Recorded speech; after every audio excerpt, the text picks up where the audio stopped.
I will start off with what is currently happening in the recycling sector in terms of right now, and then I will go into what is going to be happening, what my understanding is as to what is going to happen in the future.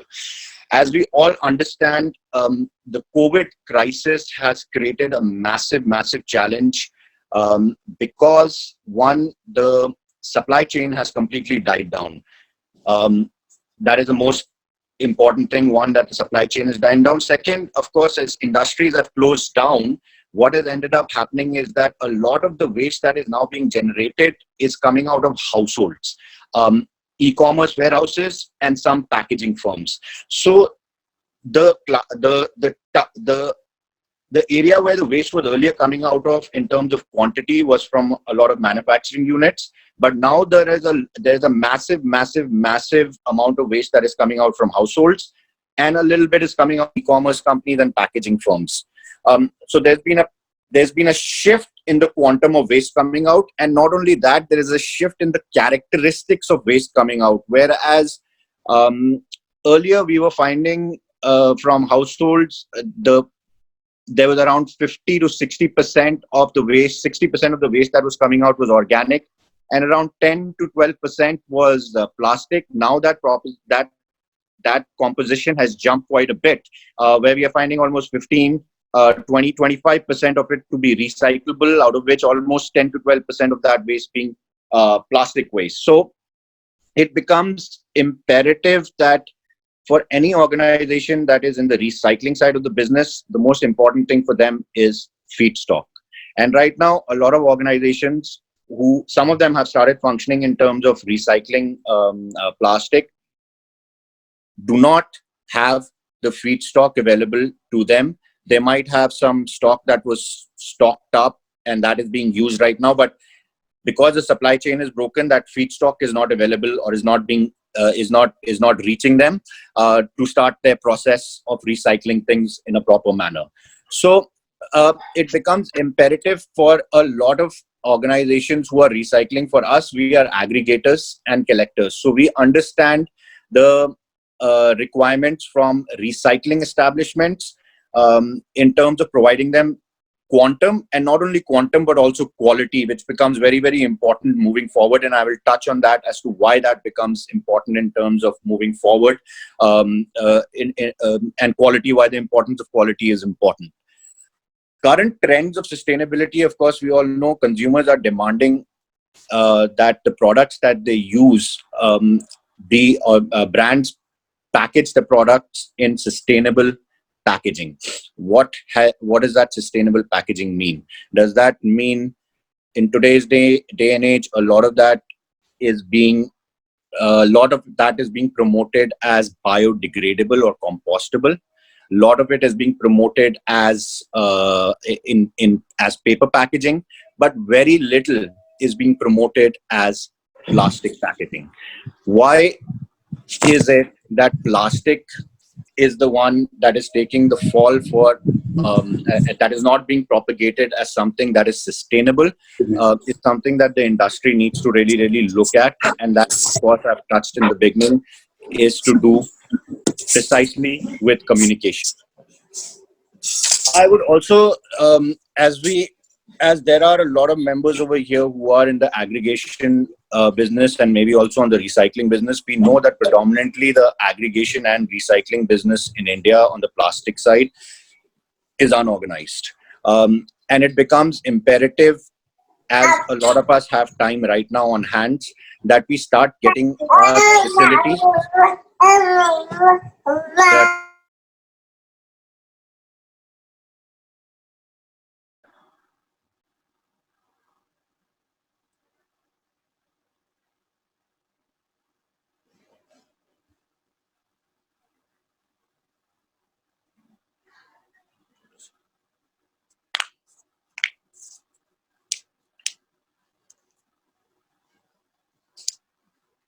Hello.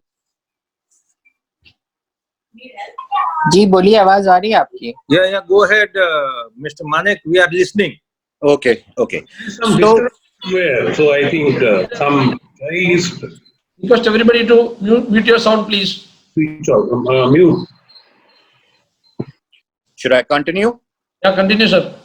Yeah, so from a sustainability perspective, consumers are demanding a lot of products that are basically looking at from a sustainability point of view. So what needs to be done is, as we all know, that the current system in our country in terms of collection, aggregation, and recycling is largely unorganized. Even the processing is largely unorganized. A lot of processing units are not even registered with CPCB,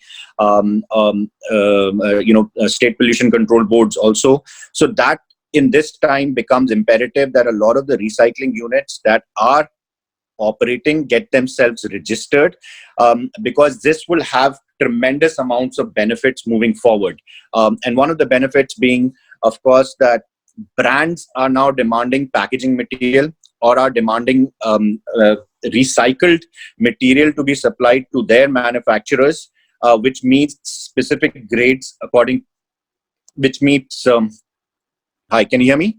Which meets specific grades. And also in regards to EPR, which means extended producer responsibility, which I will touch on again in the later, it becomes very, very imperative that a lot of the processing units get themselves registered, because without getting yourself registered, your business is going to start dying off in the future, because a lot of customers, a lot of brands are demanding that you provide them with transparency and traceability and recycling certificates, which if you're not registered, it is going to be next to impossible for you to provide. So it becomes imperative that in this hour, when you're sitting at home and a lot of your facilities are not operating, that you start looking at and researching how you can start getting your facilities up to date so that you can get them registered with state pollution control boards and have all requisite documents present with you.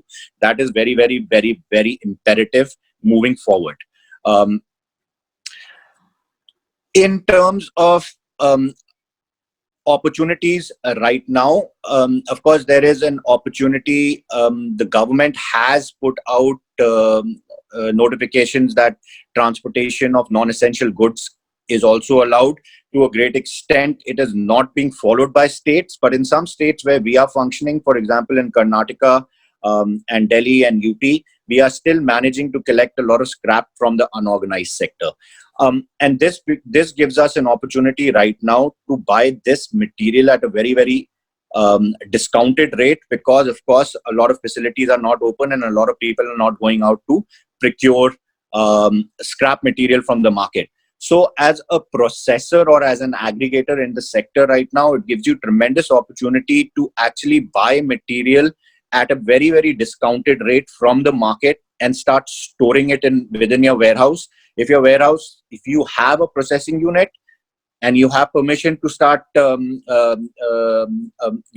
operating, well and good, you can start utilizing that material. But if you are an aggregator and a lot of aggregators don't have permission right now to operate, start stocking it, because that will give you a massive boost once the market opens up. There is going to be an increase in the amount, in the prices that are being offered for your recyclable waste once the market opens up, and I will touch on that very shortly.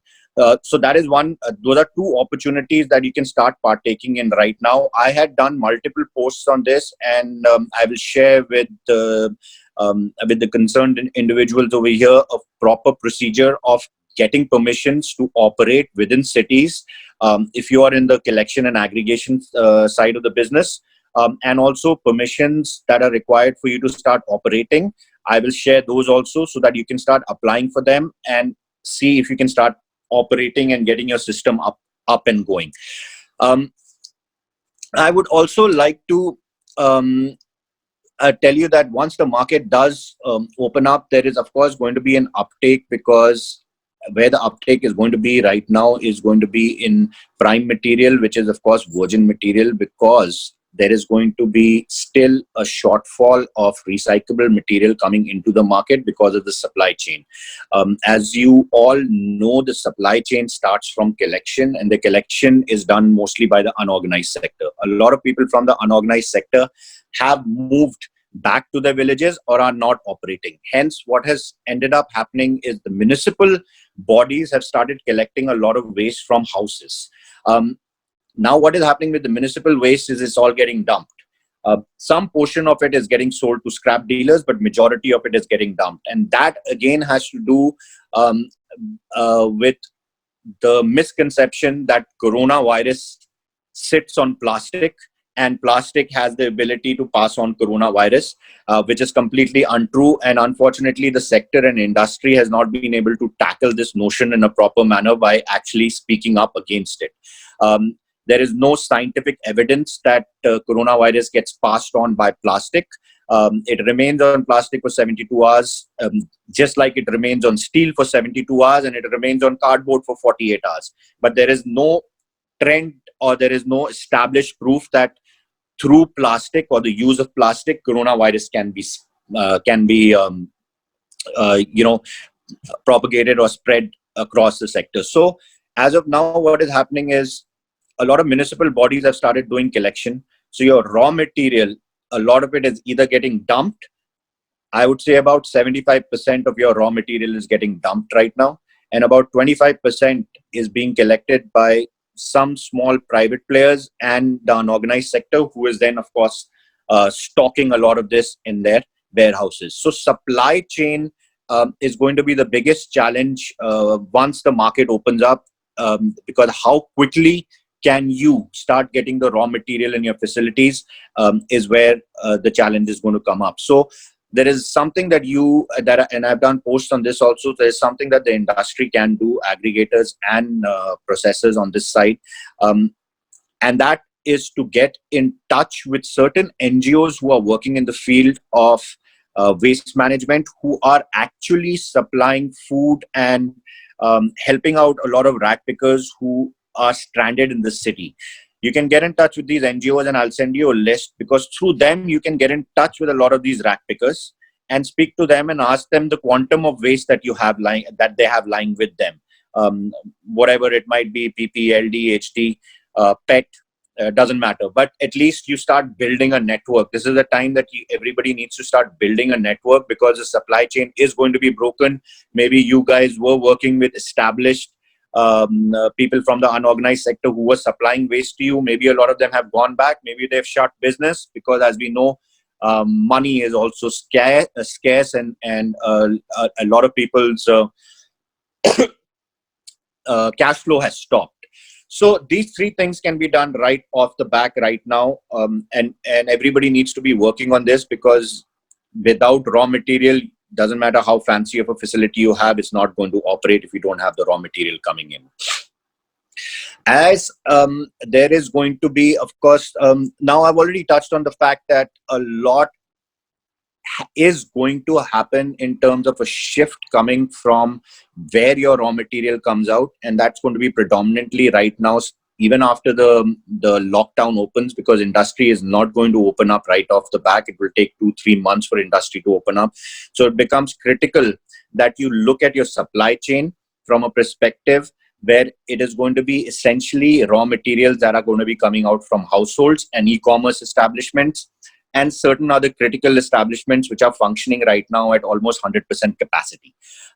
So please look at your supply chain and see where you can figure that out.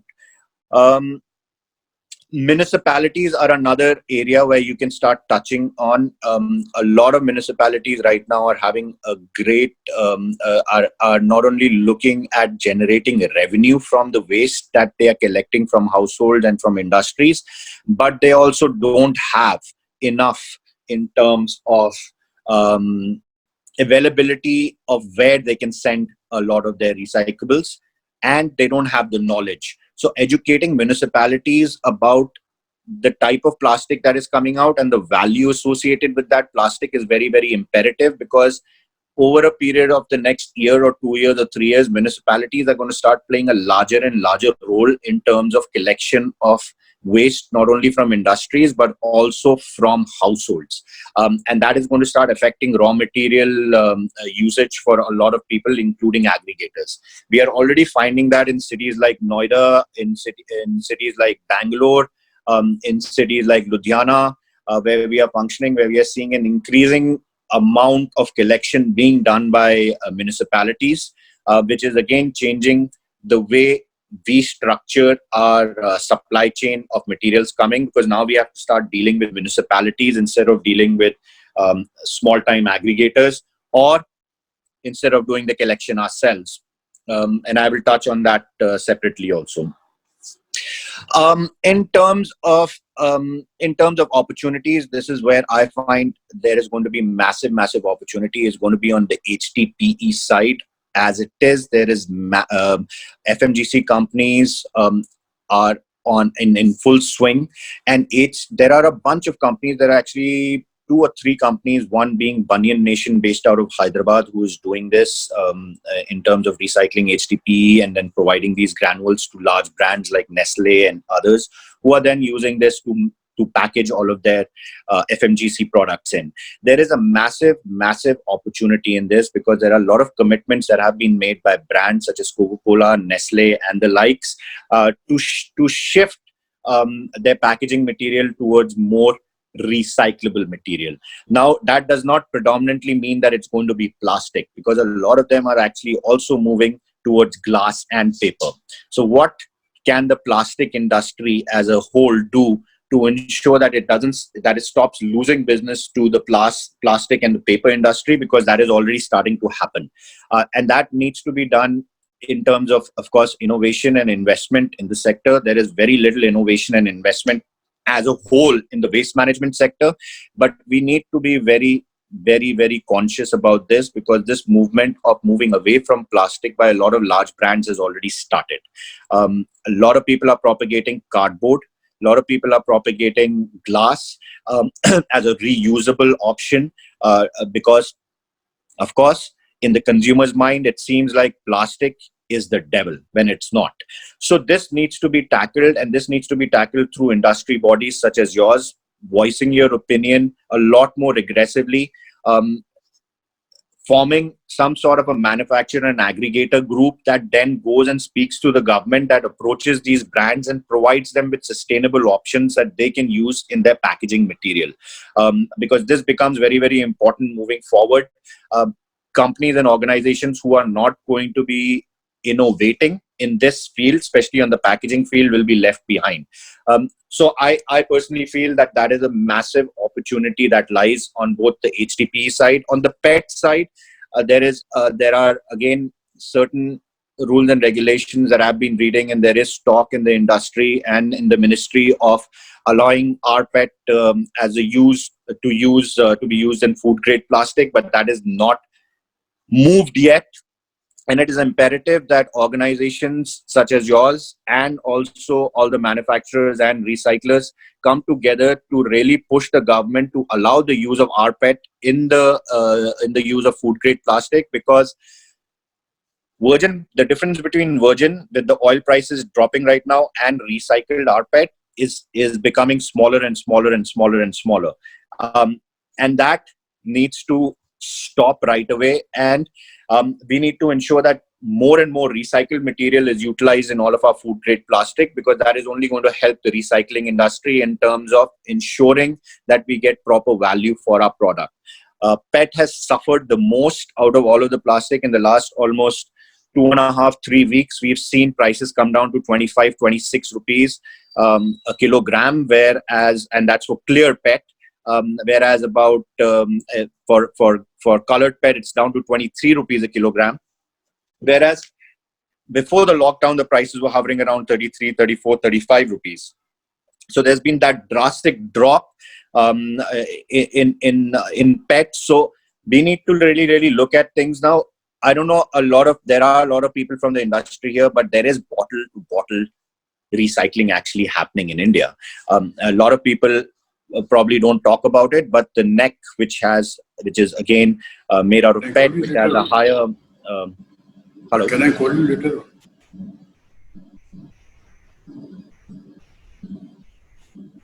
May I continue? Hello. Okay, so the neck part of the PET bottle, and we were also doing this. We used to cut the neck off because it has a higher IV and supply it to certain people who were then manufacturing adha pawas out of it. So bottle to bottle was happening and is still happening. Is it official?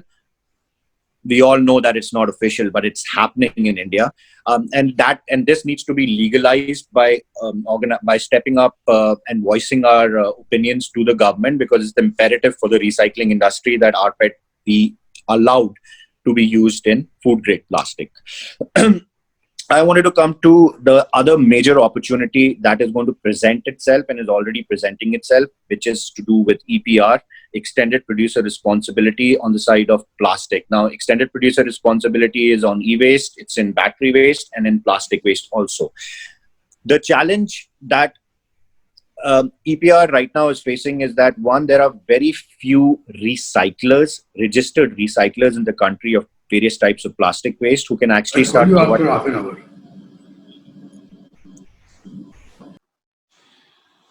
So there are very few registered recyclers in the country who can start actually providing documented evidence which is transparent and traceable to a lot of brands. As a result, what has happened is there has been a massive industry of NGOs and middlemen that has come into place, who are just pushing paper and charging money from brands when in actuality what they are claiming is not really happening. So this is a massive opportunity for recyclers who are actually recycling various types of plastics to actually step up. And this will only happen, as I had mentioned earlier, if you are registered with the Pollution Control Board. This is a massive opportunity for you guys to step up and get in touch with a lot of these brands directly and tell them that you can provide them with EPR services. There is a lot of money to be made in it if you do it correctly. So EPR is an opportunity that everybody should be tapping on right now. The reason behind it is because a lot of us, including us, are being fleeced by middlemen NGOs who are just pushing paper from left, right, and center and actually not doing work, when all the work is being done by a lot of aggregators and a lot of recyclers. So that is it is something that every recycler and every aggregator needs to look at very, very closely as to how they can tap into this EPR opportunity. And I will send a document to the concerned individuals here about the EPR opportunity that can then be shared with everyone here who is listening on, listening to this. Now, the other thing is agriculture sector provides a massive opportunity for a lot of products that are recycled or out of plastic. There's a huge opportunity there. I don't know how many of you are doing this, but I bet there are a bunch who are doing this, starting from crates that hold fruits to covering that is used in greenhouses, to a lot of mulching films that are used right now in a lot of new agriculture techniques that are coming in, to piping. Agriculture is a sector which is vastly increasing its consumption of recycled plastic in the use of agriculture. So there is a massive opportunity in there, from providing crates to providing a whole host of other things. The monsoon season is going to be coming up, and of course tarpaulins, or tripals as they call it, is another opportunity which is going to explode in a massive way, because of course, as I've mentioned, raw material is not present in the market right now, and the use of tripal is not only done to cover grains, but it is also done to cover trucks when they are transporting goods from place A to place B. So tripals remain a massive opportunity, and the agriculture sector remains a massive opportunity. The other sector that is coming up in a massive way is synthetic grass. I personally have had, in the last almost 1 month, over 25 emails from various individuals and schools who are looking to put synthetic grass in their playgrounds. And synthetic grass is properly mostly made out of polyethylene and polypropylene, and also the filler underneath to cushion it is it could be polyester, could be used for that. So there's a massive opportunity on that side, and I will again brief everyone on that opportunity by writing a small note as to how that opportunity can be tapped right now. There is a whole host of things that is already happening on the tiles and benches side, so I will not touch on that. People already know that. The other thing that I wanted to really touch on is, of course, MLP waste and chemical recycling, and utilizing a lot of this end of live plastic waste, which is of no use in terms of recycling or has very little value, to be converted into, or oil to be extracted from it. That there is a massive opportunity on that side, but that opportunity is only going to come if there are some policy parameters that are put into place by the government to support such initiatives, including putting in place a mandate for X amount of oil that is procured by the country to be procured from such establishments who are doing such kind of things. But again, on this end, the biggest challenge remains quantum. The second biggest challenge remains, of course, availability of the particular type of material. A lot of these facilities are right now starved for quality material, and that comes from a collection side.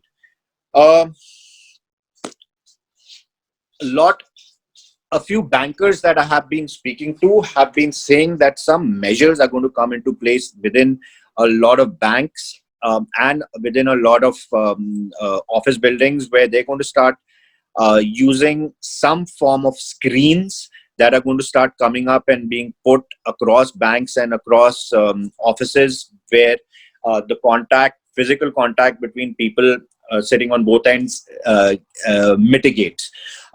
And they were inquiring about how plastic could be used in this. So there is some sort of market opportunity that is coming up on that side also, in regards of providing screens to a lot of these banks, providing screens to a lot of offices, providing screens to a lot of hospitals. So these are all market opportunities that are currently present, and that are going to start showing up in the future. And as a sector, we really need to start looking at these opportunities right now and start building our capacity in it right now. So from that perspective, I would like to say that, to end this quickly, I would like to say that we need hundreds and thousands of organizations coming into this sector, not only on the processing side, but also on the collection, aggregation, segregation and recovery side. Also, as an industry body, please propagate that this sector, the waste management sector as a whole, gets industry status. The sector doesn't have industry status. Nestle has come out with a $250 million fund, where it is funding startups who are coming out with innovative packaging and recycling solutions. That money is available for a lot of startups or for a lot of people who are currently in the recycling side of the business, to actually start tapping by innovating and coming out with new innovative methods to provide packaging solutions to a lot of these companies. And as I had already mentioned, Coca-Cola, I don't know if I mentioned, but large brands like Coca-Cola have already said that they want to be using 100% recycled plastic in 3 of their brands, 50% recyclable plastic in 3 of their brands by 2025. And this is to do with PET. So this is going to increase the demand for our PET. But unfortunately, in our country, the government is not moving forward fast enough to ensure that this takes place, and this opportunity in India becomes a real opportunity. Make in India is a huge thing. And why not make in India in terms of, manufacturing good quality rPET that can then be exported from here to EU, to America, where it can be utilized. So these are things that we need to look at from a policy perspective also. But the most important thing to close this is that we need one voice right now within the sector. There are too many broken voices, multiple voices. People from the industry need to come together and voice their opinion openly as one to the government, so that we move in the right direction. So to end that, there is one more point I wanted to basically touch on, is that bioplastic and PLA. I don't know how many people over here are involved in that sector. That sector is already seeing a massive uptake in terms of the amount of consumption rising, especially in garbage bags and disposable cutlery. But we need to be very, very careful, because as of now, bioplastic and PLA are just adding to the mess because we don't have industrial composting units across the country that can deal with this material. So it becomes imperative that whatever material we come out with doesn't become another issue and problem for us.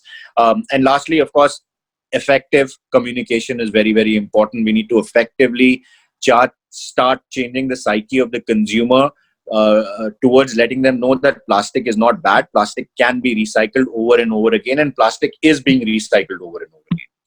So thank you. That is a brief presentation. People who have questions may ask. So. Thank you, Mr. Manik Thapar. I'm going to unmute all the participants now. Now, question is from, there are two people who want to ask question, like Mr. Prashant Trivedi, also people. Yeah, open for all. Hello, Mr. Yeah, Mr. Manoj Shah, you can ask the question. Yeah, I have put my question also. See, the municipal corporation local, they are collecting the medical waste. Now, medical waste contains the metals as well as the plastics too. So, is there any system that they segregate, or is there any party, those who are doing segregation and regenerating from that plastics and the separately collected or separated metal? See, the challenge in terms of medical waste is this: that one, medical waste needs to be only given to specific organizations that are autoclaving it, so now, because we don't have the depth and breadth of such organizations actually doing the collection, a lot of this waste not only ends up with municipal corporations but also ends up in the unorganized sector, who then segregate the plastic syringes, the metal and everything else separately. Anything that is contaminated should not be sent for recycling at all. It should be autoclaved, because we don't know.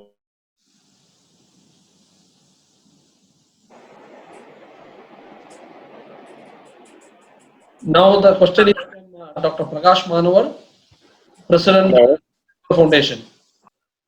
Hello. Hello, everybody. Am I audible? Yes, yes. Go ahead, sir. I just wanted to know what is the material used for PPE, because this is nowadays PPE is used, garbage is being generated, and is there any necessity that you should have a specific recycling process apart from incineration? Can we use this material for something else? Manikji? Personal protective equipment. I think this this material is, yeah. See, PPE, unfortunately, it falls under the biohazard understanding right now. So it has to go in for incineration or autoclaving. You cannot use it to recycle it right now. It's against the law. Okay. So I think this is the time. Even the people should. The forums like IPI or AIPMA should take a lead and mention that how plastic is good. That's right. So that's what my point is, that we need to really aggressively start communicating a lot more, because the perception in people's mind is completely different than what you and I and everyone on this forum is talking about. Plastic provides sustainability. Plastic provides livelihoods to lakhs and lakhs of people across the country. So there are a lot of benefits of utilizing, and I'm not talking about virgin plastic. We need to differentiate between virgin and recycled plastic, and it's imperative that we stick to recycled part of it and not fall towards the virgin side, the virgin trap of this, because a lot of virgin manufacturing is actually not helping our cause, unfortunately. Okay. People can raise your hands for question and answer so that it will be easy for us to manage. Mr. Amit, can you hear? Yeah, you can ask your question. You have to unmute yourself. I don't have any question right now. Okay. Thank you. Mr. Nitin Joshi.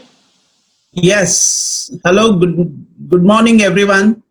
Am I audible? Yes, go ahead.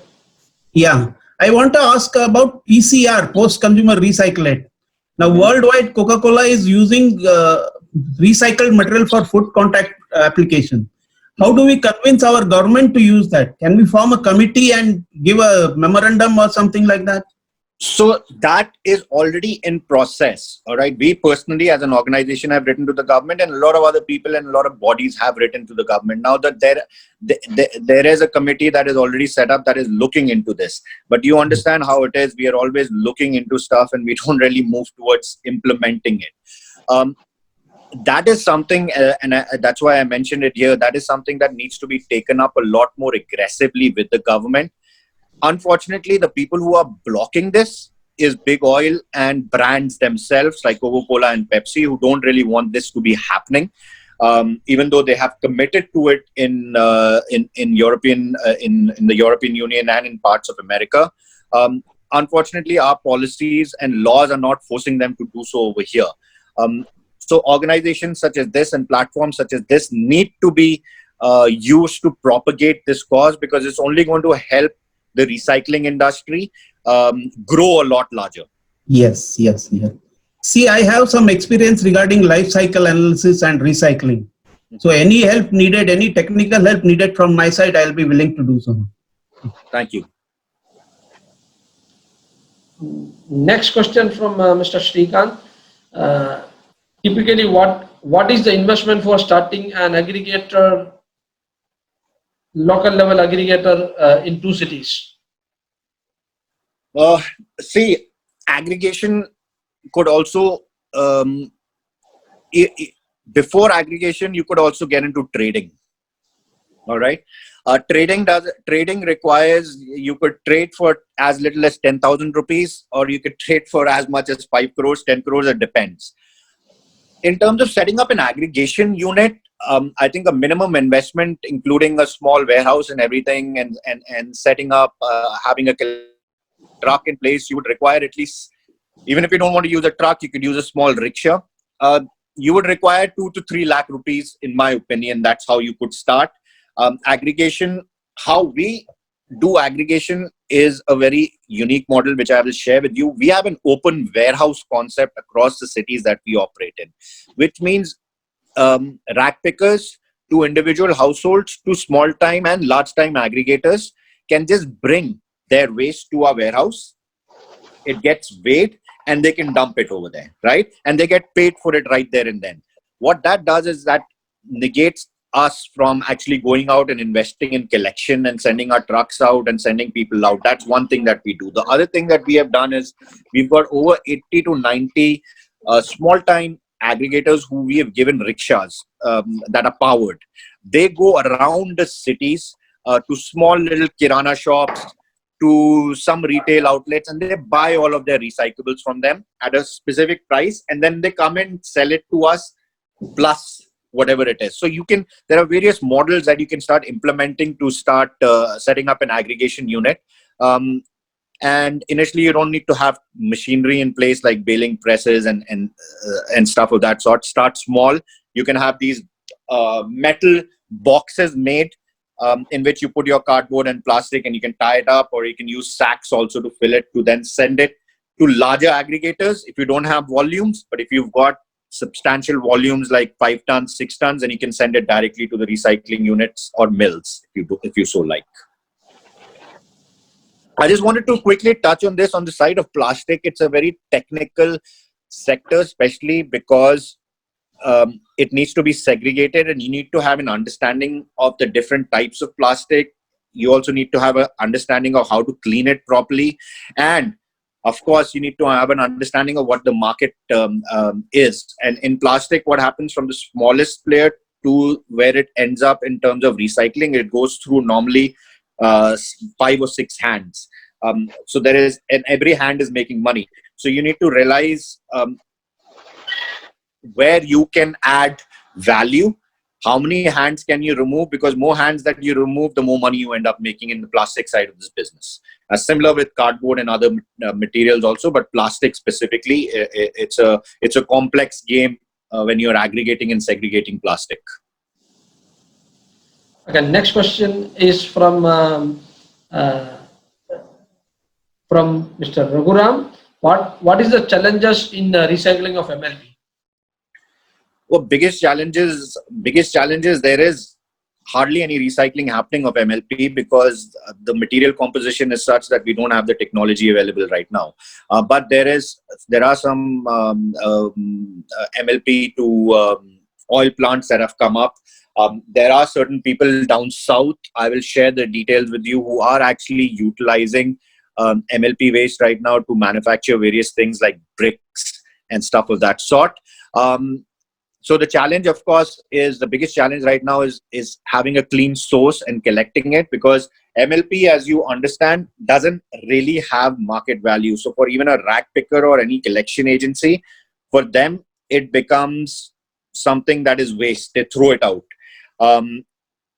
So adding a value, a price point to it, a market value to it becomes essential. Second, of course, we don't have too many processing units, so that scale needs to increase. Third is the transportation cost of MLP is very, very high because why? Volume is big, but the weight is very little. And collecting all of that from the unorganized sector becomes a huge, huge challenge if you don't have proper pricing put in place, which will actually incentivize the unorganized sector to start giving you this material. So incentivizing them and then having a market to sell it is very important. And I'm going to unmute Mr. Priyan Inder. He wants to ask some questions. Mr. Sure. Priyan? Yeah, hi, Mr. Thapa. Hello. I wanted to ask about the taxation actually, because I think recycled plastic should be made tax-free, or at least there should be some kind of incentives given. Sure. Your thoughts on that? Yes, so I've been doing a lot of posts on this also. So that I have propagated, and I've also written to the government in this regards, that there needs to be a plastic tax on virgin plastic, and there should be no tax on recyclable plastic, because that's going to actually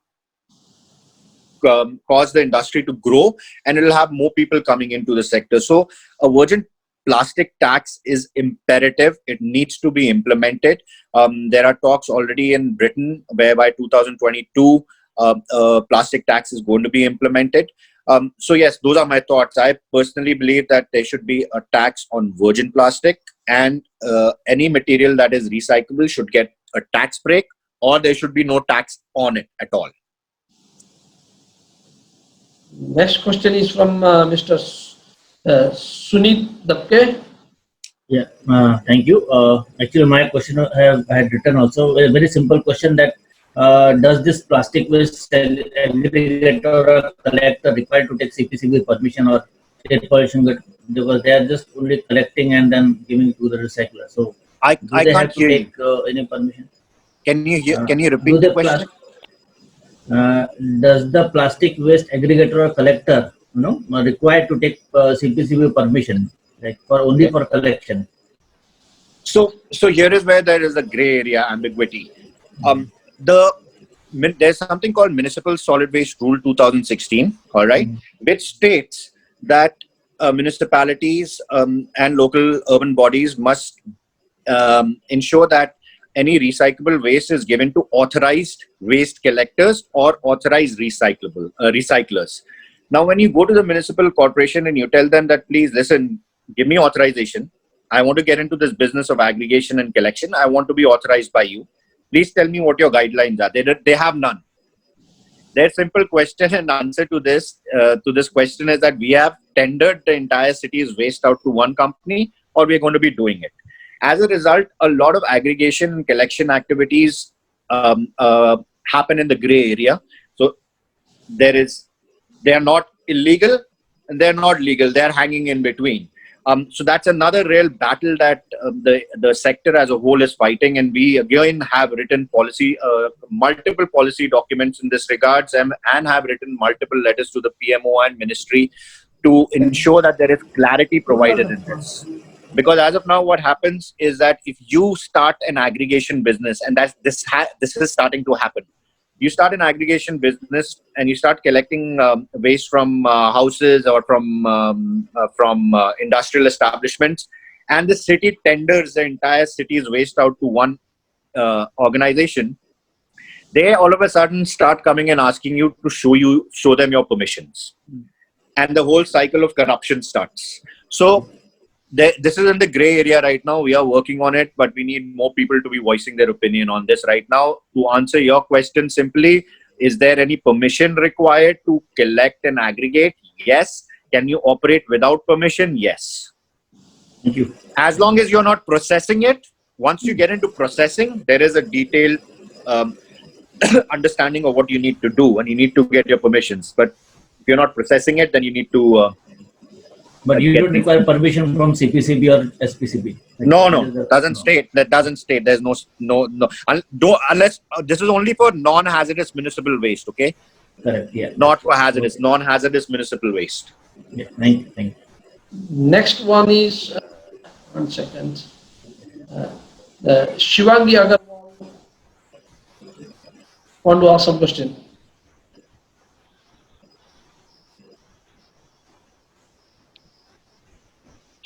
Hello, am I audible? Yes. Okay, so I had a very simple question in regards to how plastic, what's the perception of plastic in the eyes of consumers? Because you very rightly said that consumers have this idea that plastic is non-recyclable. But what I felt, and I can understand where that sentiment is coming from as well. What I felt over the years is that part of the reason for that targeting was that a lot of the blame for the way plastic consumption rose also laid with consumer behavior in terms of how much more, like how consumer behavior factored into this. So, what are your points on delineating sort of affecting consumer behavior from pushing recycled plastics? In the sense that we want consumer behavior to go in a direction where less plastics are consumed generally, so that waste itself reduces, but also delineate it from promotion of plastic as a recyclable material. Because if plastic is recyclable, they might go in the direction of using too much plastic. So from your perspective, first thing that as an industry and as a consumer, you need to start understanding is that you need to differentiate between plastic and recycled plastic. The problem right now is that we are focusing, we are taking plastic as something that is creating the pollution when it's not. It all starts from the design and manufacturing side, where they're actually selecting materials which are not good to, when you mix in plastic, when you mix 2 or 3 different types of material, it becomes impossible for you to start recycling it. So it needs to start from that end. From a consumer perspective, of course, consumers' consumption of plastic, virgin plastic, is bad. Because, of course, if we are in a linear sort of a system where you consume, dispose, and then dump or downcycle. Consumption of recycled plastic is actually good when you start working on a circular economy model, because then you're using the same resources to produce new resources, and you continue to do that. It's easier said than done, but that's the direction where the industry needs to start moving towards.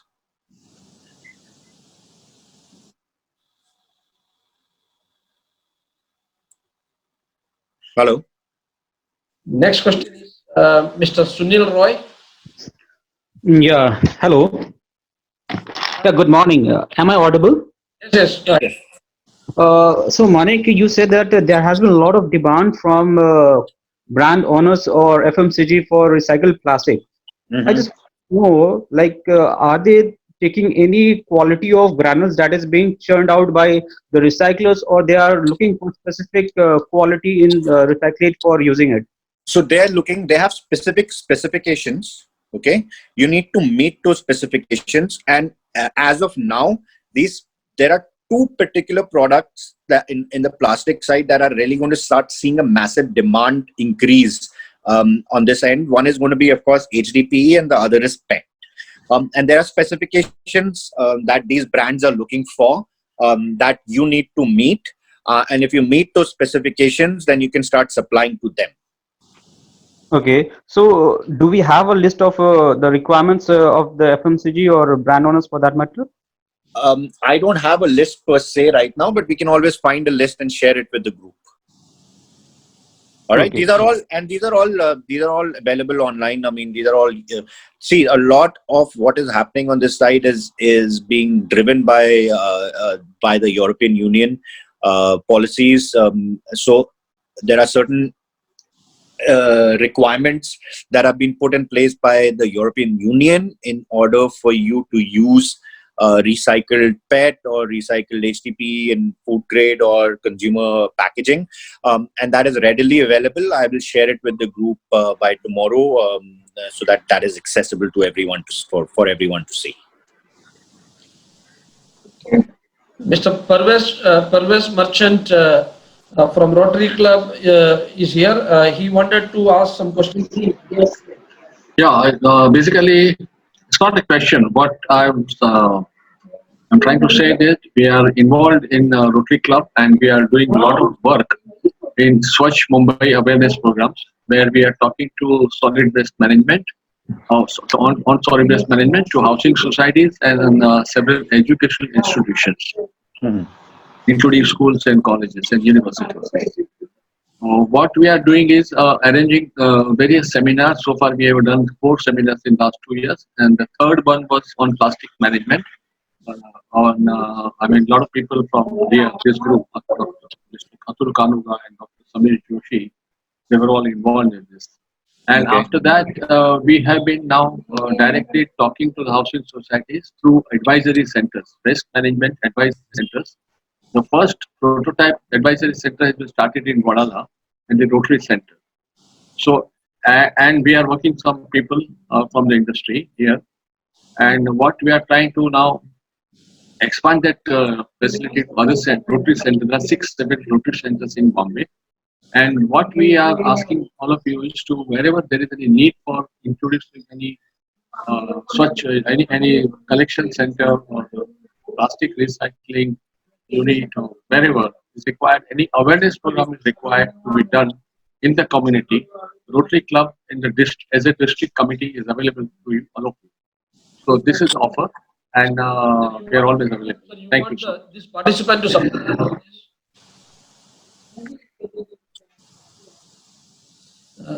Next question is asked by K. Vishnu Prasad. Vishnu Prasad, can you?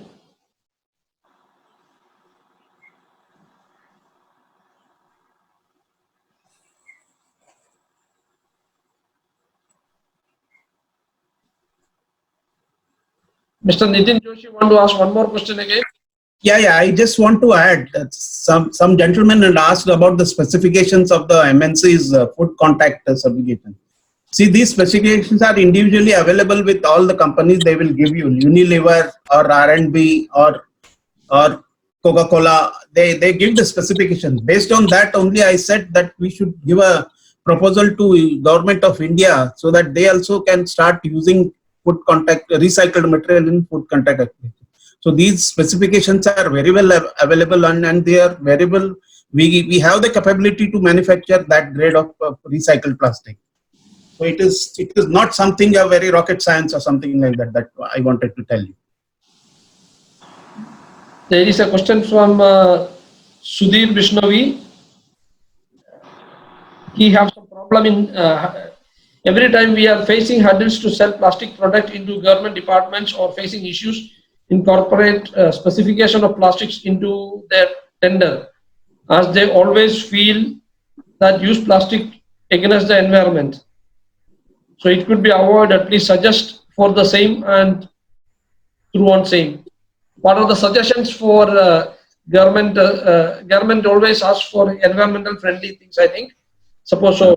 Want to know more about on that. So see, it all boils down to education. The government themselves are not too educated on this subject matter. Hence, what did they do? They banned single-use plastic and they introduced and allowed the use of bioplastic in the market.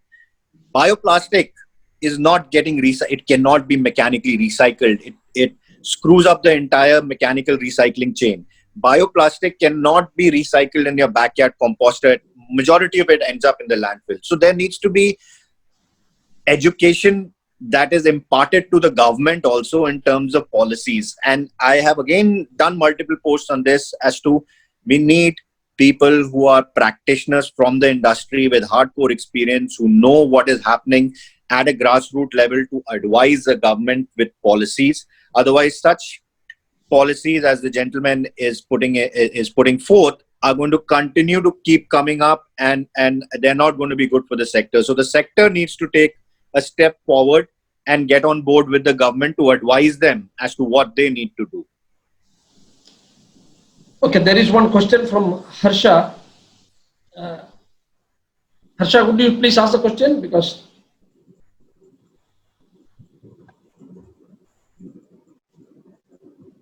I think she wanted to know about they are waiting for some green signal from Pollution Control Board. So they are also looking into one second.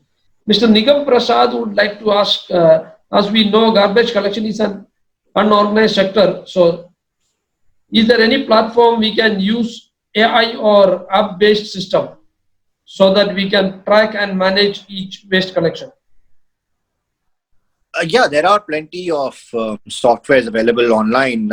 But when you say track and manage, how you could probably elaborate a little bit on how you want to track and manage it. Do you want to track and manage your trucks? Do you want to track and manage the quantum of waste that is being collected? Because there's so many things that you can track. So I'll just touch on one or two things that you can do. One, of course, if you want to track your trucks in terms of collection, put a GPS on them.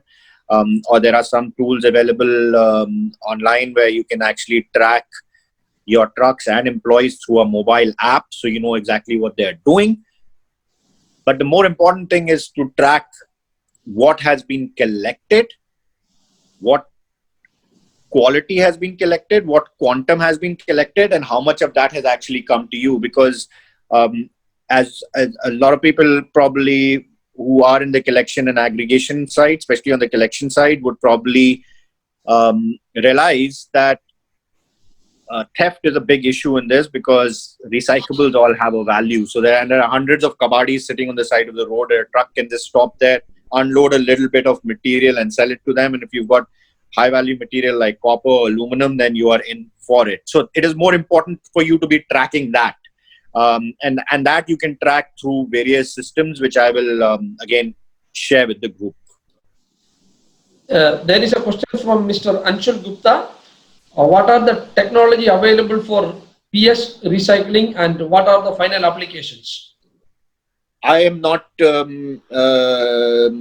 too informed on that particular question of yours, but I will definitely go online and look it over and share what I know about it, what I find, whatever information I find on it. Yeah. Maybe somebody else can take that question, because I'm not too aware of that right now. Another question is from Mr. Vedant Gandhi. How is the recycled plastic used in construction market? Is the huge amount of plastic waste available for use in construction, roads, paver blocks? Is it competitive markets? Is it what? Sorry, the last part was what? Competitive market. So as of now, the biggest thing that is happening in terms of construction is using 3D printers to construct full buildings using PLA plastic, which is of course bioplastic.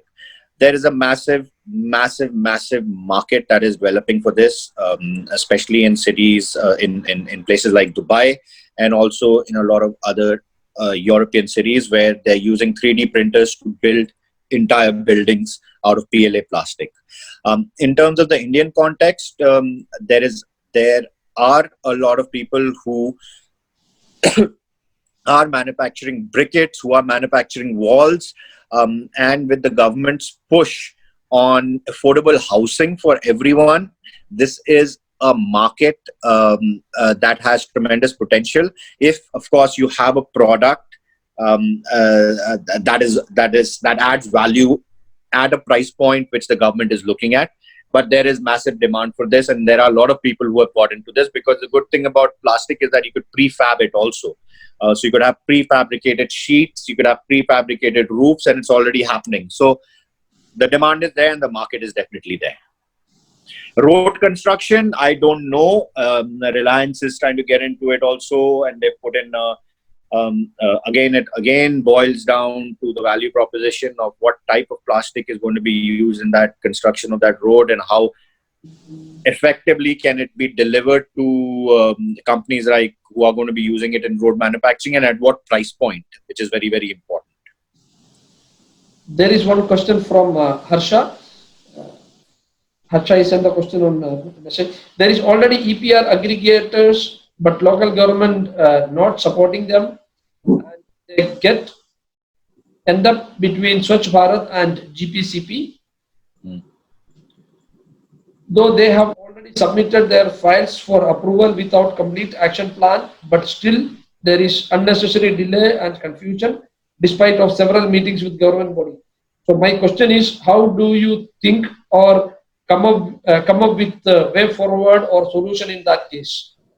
So, see, the EPR is a big sham in the country right now. The reason behind that is that the government initially around 5 years ago in 2016 had come out with something called PRO, Producer Responsibility Organizations, where they had given the mandate to just 5 companies in the country to start managing the plastic EPR responsibilities for all of the brands.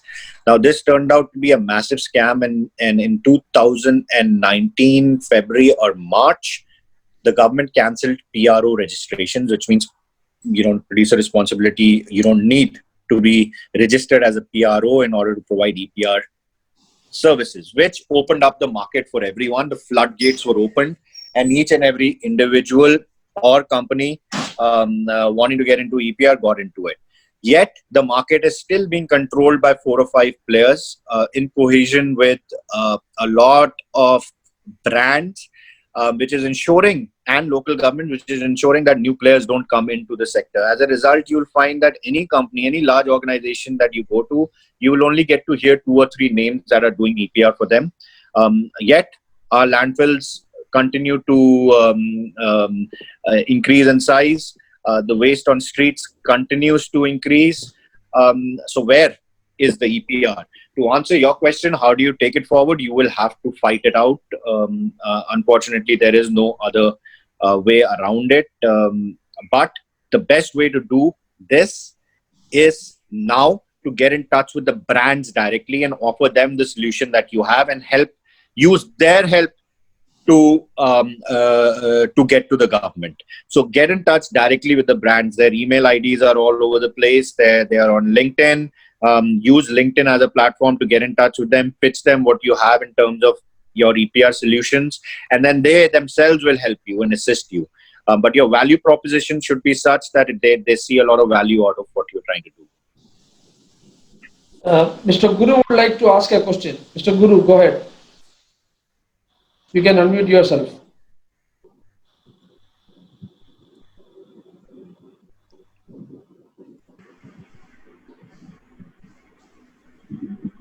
Manoj bhai? Yes, thank you.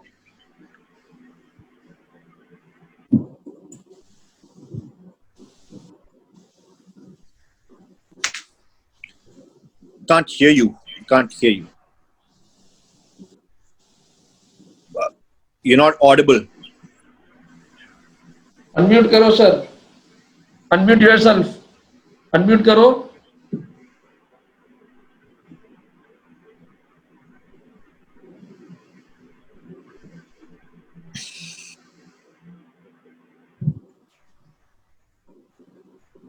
Manoj bhai, can you hear? Speak up. Yes, now okay.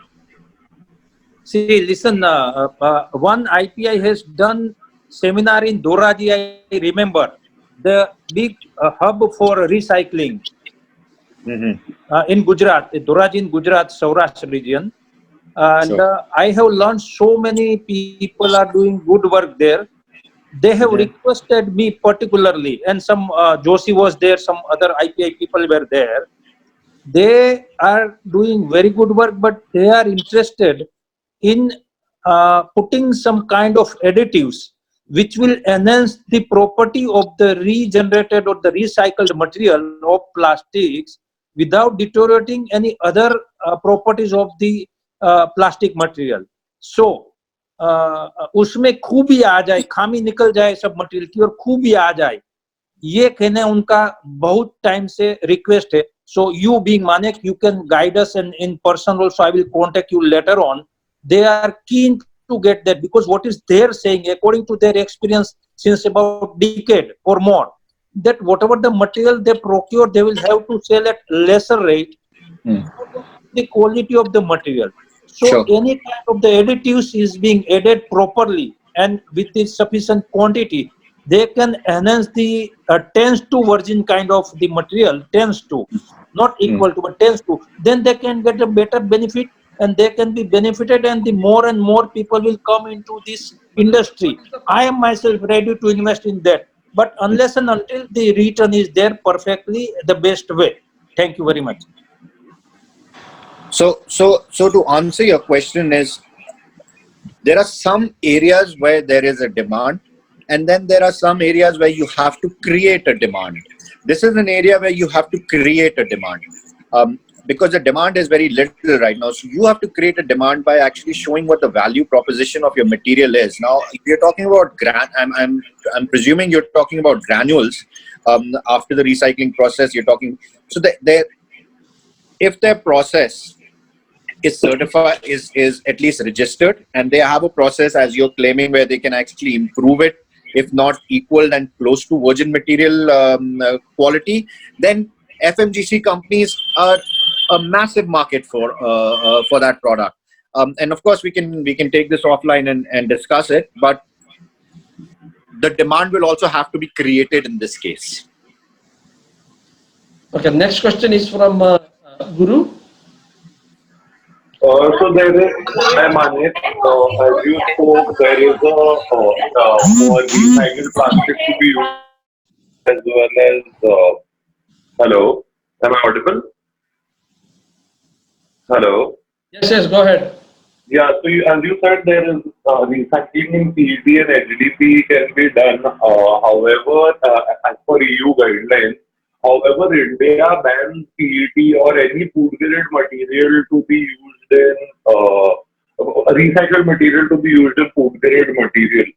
So, are we looking at any ease happening on that side, or what do you think are your views on the same?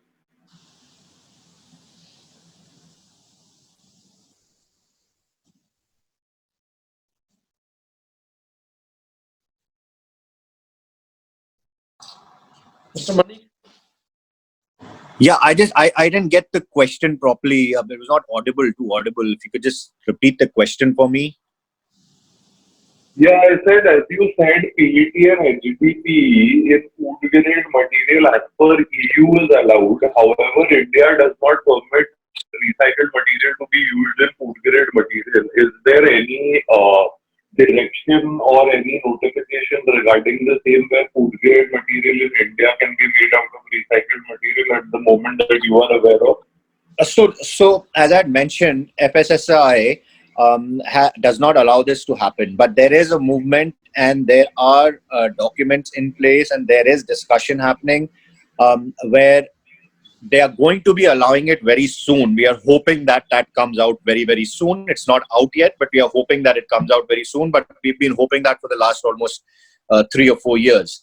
The other big challenge right now that is facing the country is, or globally, is that sustainability is not going to be that high on the value proposition of governments after this whole COVID crisis, because the moment they allow the use of recyclable material in food grade plastic, in rPET and food grade plastic, what will end up happening is going to affect the oil market and producers of oil, not only oil OEM companies, but also manufacturers of large manufacturers of plastics like Dow and everybody else adversely, and they have a massive lobby. We are hoping that the movement is going to hopefully come about within the next 3 or 4 months. But that again will depend on how much pressure is put on the government to actually ensure that this happens. Because as of now, there's very little pressure being put on them. Next question is from Vishal Chand. Hi Manik, how are you? Very well, very well. I just had a query.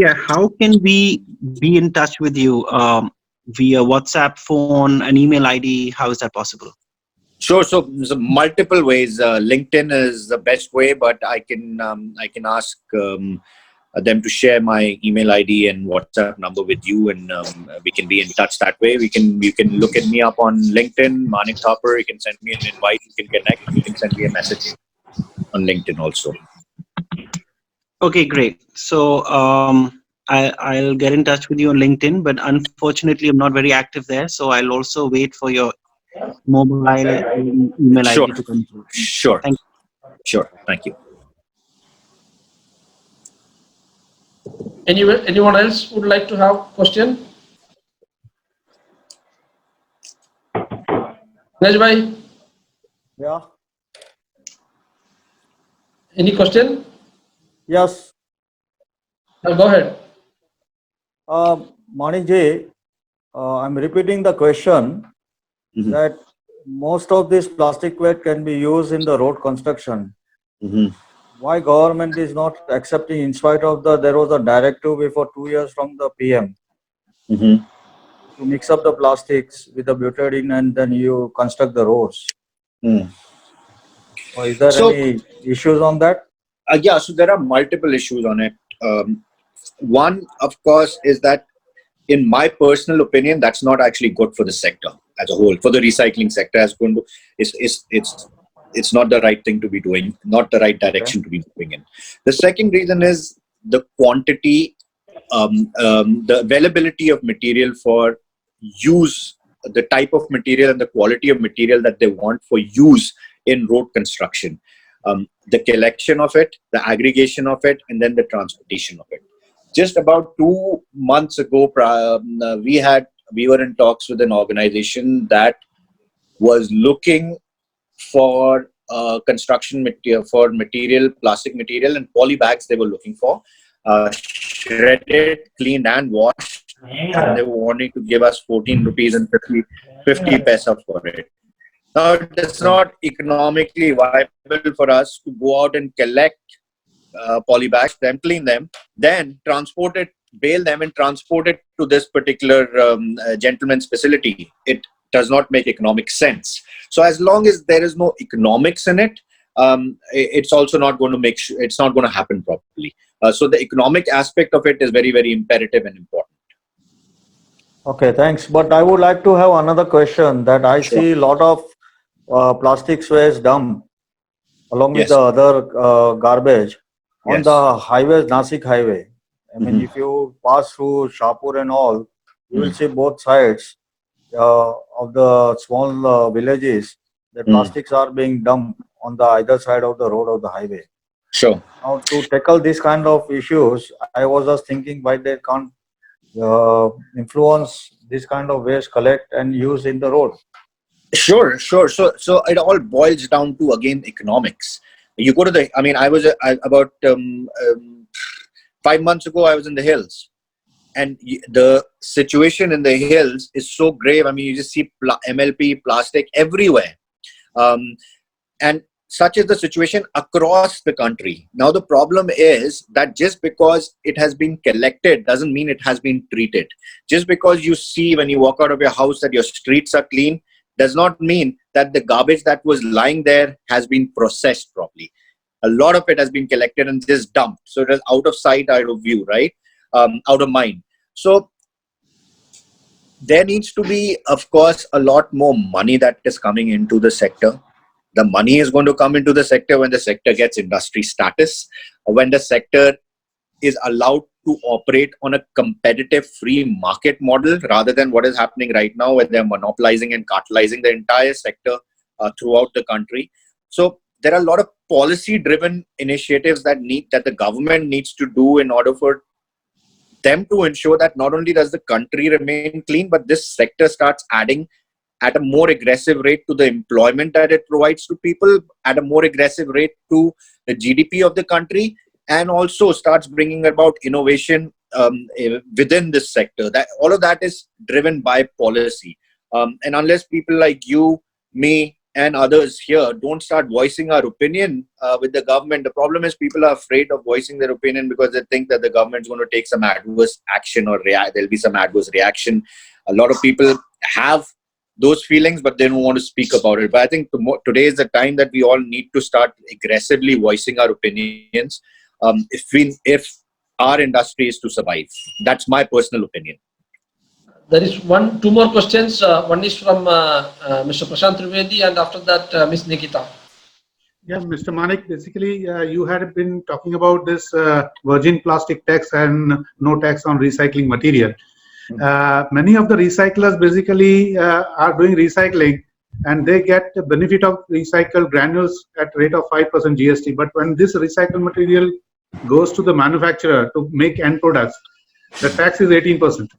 That's right. So the difference basically, what it doesn't attract the end user, because end user is paying the price which is near to the virgin plastic, and that is not even attractive. How we are going to tackle this situation? Because whether any concrete actions or whether any concrete steps have been taken to put a proposal to the government that okay, encouragement to the recyclers should be given in a way what you are talking about, virgin plastic tax or no tax, something like that.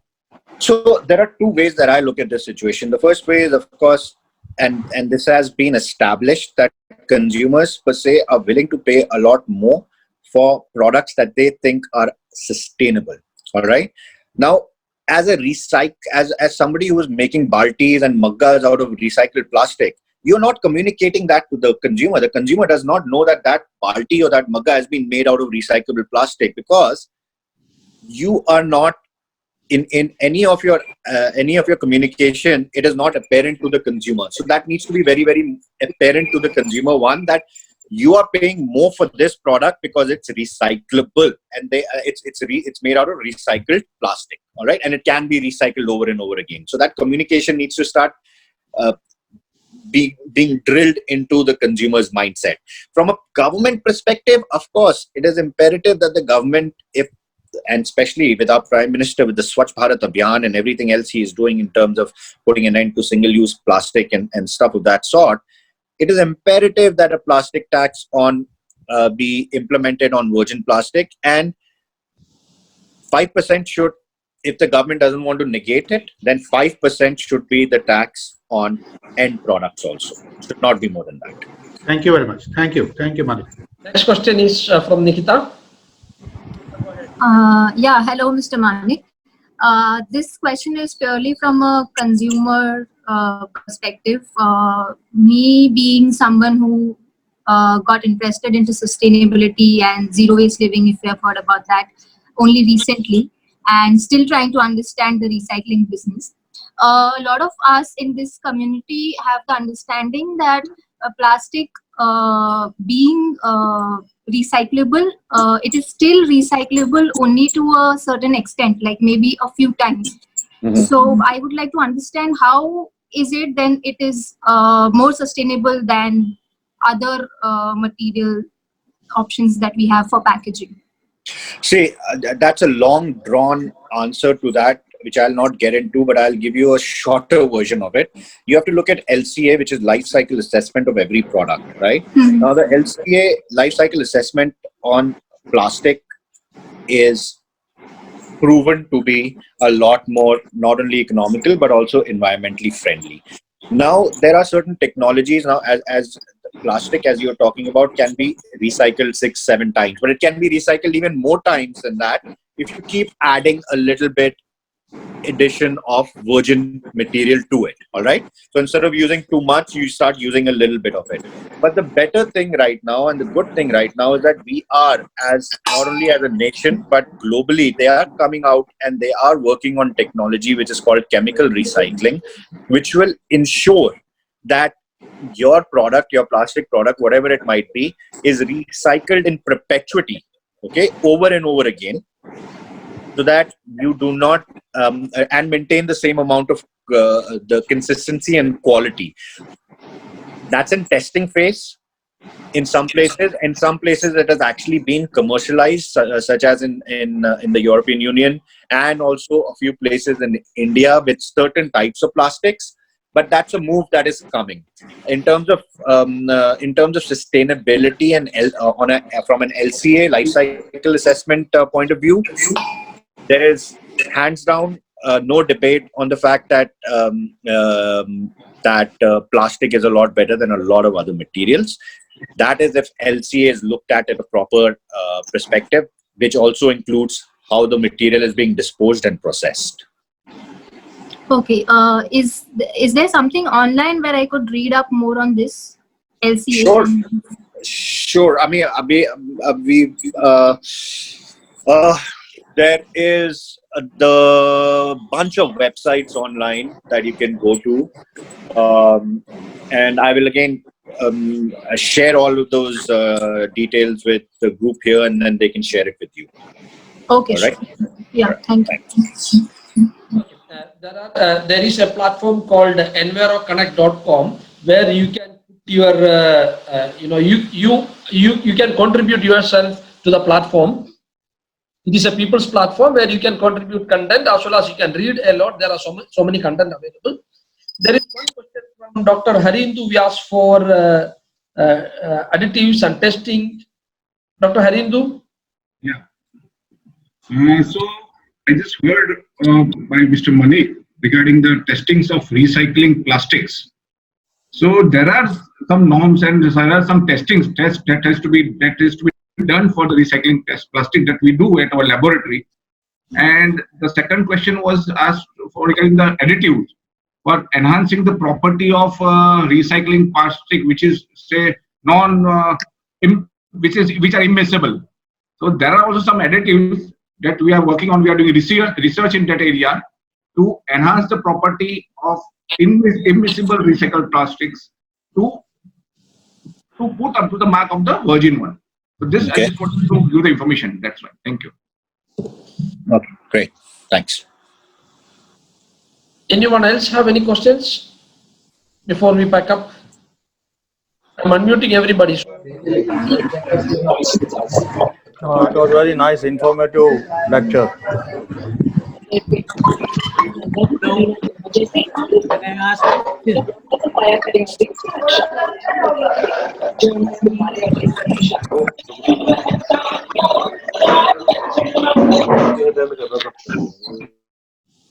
So this is the time for thank you specifically for managing committee of IPI, and I start from everyone. Like there are so many seniors to me from the industry here. Thank you so much. Specifically here we were talking about Doraji. Specialist of Doraji is Mr. Atul Khanuga. Khanuga sir, can you hear? Can you tell something about Doraji, your experience at Doraji, please? Yeah, Doraji, in fact, we were trying to develop a plastic park, but I mean, there are 450 recyclers. Out of that, only 200 have gone themselves registered with the Pollution Control Board. The rest of the recyclers, they are not ready to give data because they are afraid of, Pollution Control Board. So we had told DCPC that some simple format should be developed and they should be assured. They will not have any problem. The major stumbling block is there with us is number 1 and number 2. That is the main reason they are not coming forward. And once they come on the streamline, then things becomes much easier.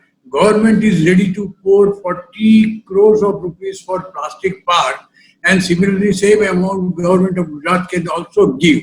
But unfortunately, they are not coming forward, and we want to have more and more dialogue with them, with the person like Manik. If they can come forward, we can have a meeting with Doraji people and pursue them so that they can become one of the best plastic park in the country.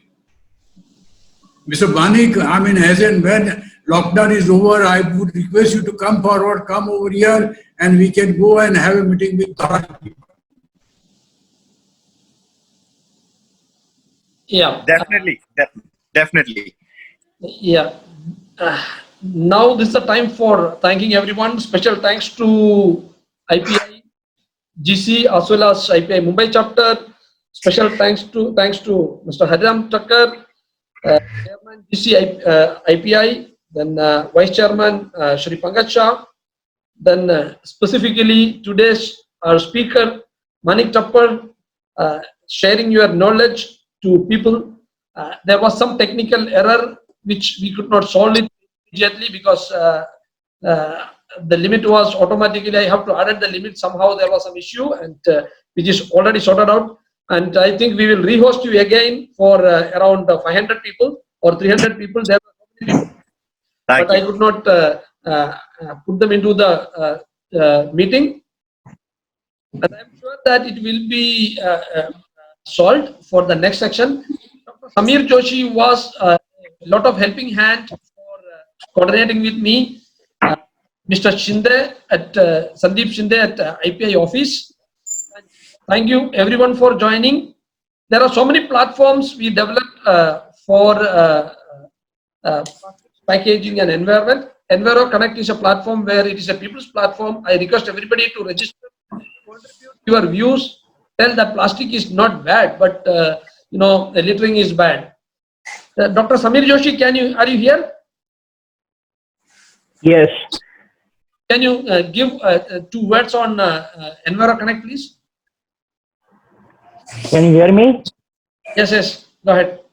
Hi, Manik. Thank you for a very nice lecture.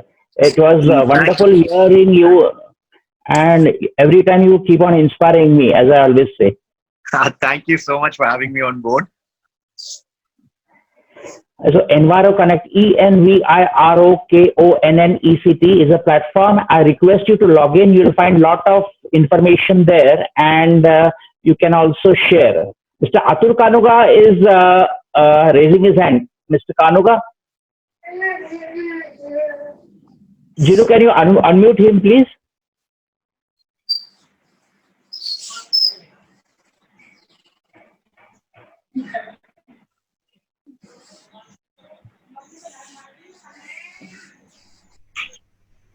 Hello. Mr. Kanuga? Yeah. I can listen, but Jinu.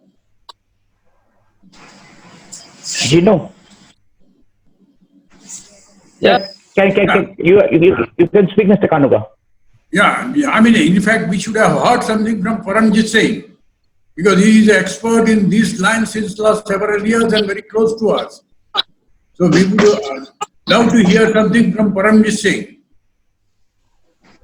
Is he still there?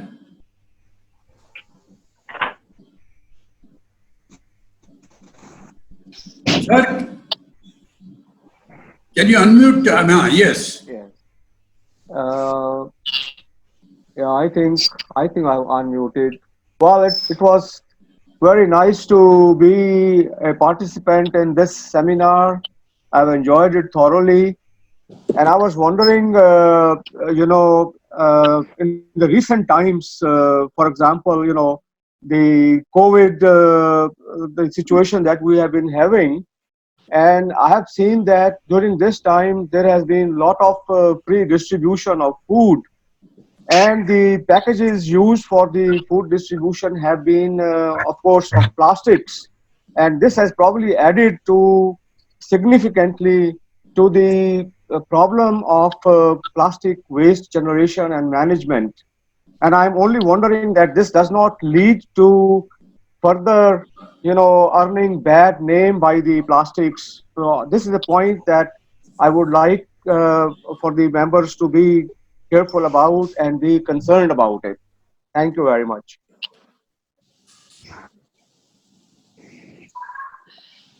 Thank you everyone for joining. joining us today, and it was wonderful for everyone to join and Mr. Manik to share the information and a lot of ideas to the industry. Thank you so much. Thank you. Thank you.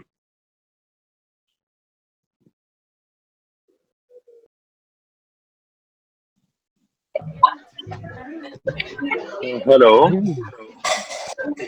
Thank you, everyone.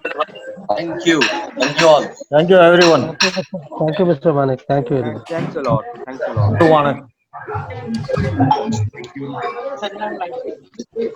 Thank you, everyone.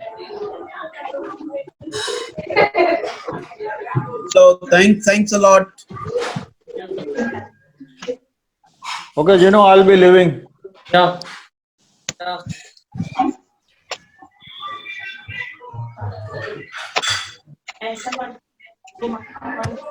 Gino, are we closing down?